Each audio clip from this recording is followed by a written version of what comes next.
Dundalk found it difficult against Bray Wanderers, but like true champions, they won playing badly. Andy Boyle's first goal since scoring against the same opposition last May, and that was the only goal of the game.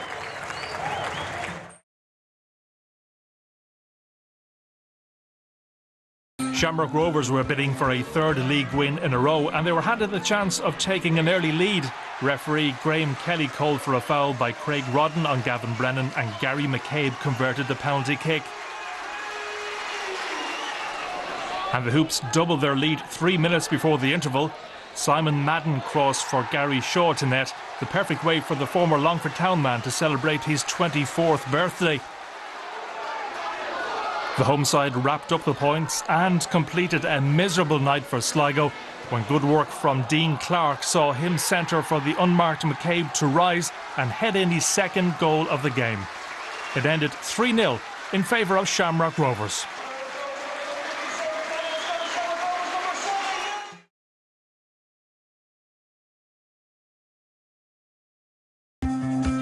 Longford Town haven't won since the opening day of the season, and that wretched run continued this week, even though David O'Sullivan gave them an early lead. But back came Shane Keegan's side with 2 goals in the space of 8 minutes. First it was Ryan Delaney with the final touch to make it 1-1. And then from another dead ball situation, Longford showed why they have the worst defence in the division. Chris Kenny putting the Youths 2-1 up. They made it 3-1 on 53 minutes. Danny Furlong holding the ball up well, and Andy Mulligan running in behind for his 3rd goal of the year. With 20 minutes to go, Town got back into it. Mark Hughes put it out wide, and the cross from O'Sullivan was put into his own net by the unfortunate Ryan Delaney. Wexford Youths made sure of their first ever away win in the Premier League with 5 minutes to go. Paul Murphy first hit the post before driving in the rebound and sending his side home with all 3 points. It finished Longford Town 2, Wexford Youths 4.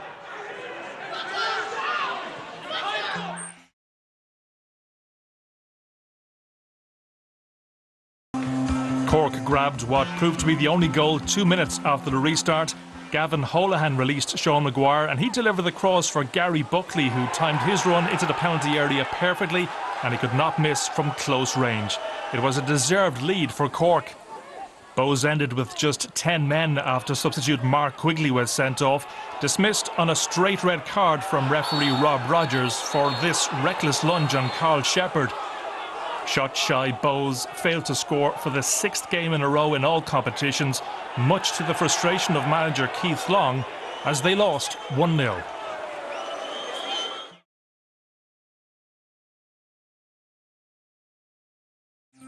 The North West derby finished honours even, but it was a dramatic game. The Donegal side taking an early lead. Dave Scully's shot rebounding to Ryan Curran, who scored against his former side. Big crowd in the Brandywell for this one, and they saw a great Derry comeback. Nicholas Vemelund was the heart of the equaliser with just 6 minutes to go. Nathan Boyle's cross dispatched by Josh Daniels, his first ever goal for the Candy Stripes. 3 minutes later, Derry were ahead. Daniels with a perfect pass to Rory Patterson, and an unerring finish by the Northern Ireland international. His 7th of the campaign to make it 2-1. But Harps got a deserved equaliser right at the death of the game. Michael Funston and Kieran Call providing the ammunition for Sean Houston, and a valuable point for the Donegal side. Derry City 2, Finn Harps 2, the final score, but there was still a chance for Derry City to get a winner.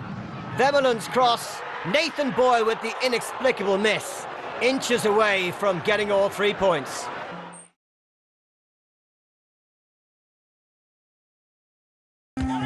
The first of 2 red cards in a game that was far from dirty was handed out after 41 minutes. Galway's John Sullivan was sent off after being booked for the 2nd time by referee Pádraig Sutton, this time for a foul on Shane McElhenney. Sullivan got the line despite the tribesmen's protests, and the loss of the midfielder did not help their cause with more than half of the game still to be played. And St. Pat's took just 3 minutes to cash in on their numerical advantage. Sean Hoare applied the finish as he climbed high to meet a corner kick. It got worse for Galway in the second half as Billy Dennehy doubled St. Pat's lead. The former Cork City player brilliantly found the net from this free kick, although goalkeeper Conor Wynne will have been disappointed at being beaten at his near post. But some of St. Pat's good work was undone when Graham Kelly was dismissed for a second booking. Kelly's needless challenge on Mark Ludden proved costly for him, and he was already on his way off before the red card was brandished. St. Pat's, who had been beaten in each of their previous 3 games in the league, killed off the Galway challenge late on. Ian Birmingham and Jamie McGrath combined beautifully, playing a 1-2 before Birmingham teed up Conan Byrne to score as they won on a scoreline of 3-0.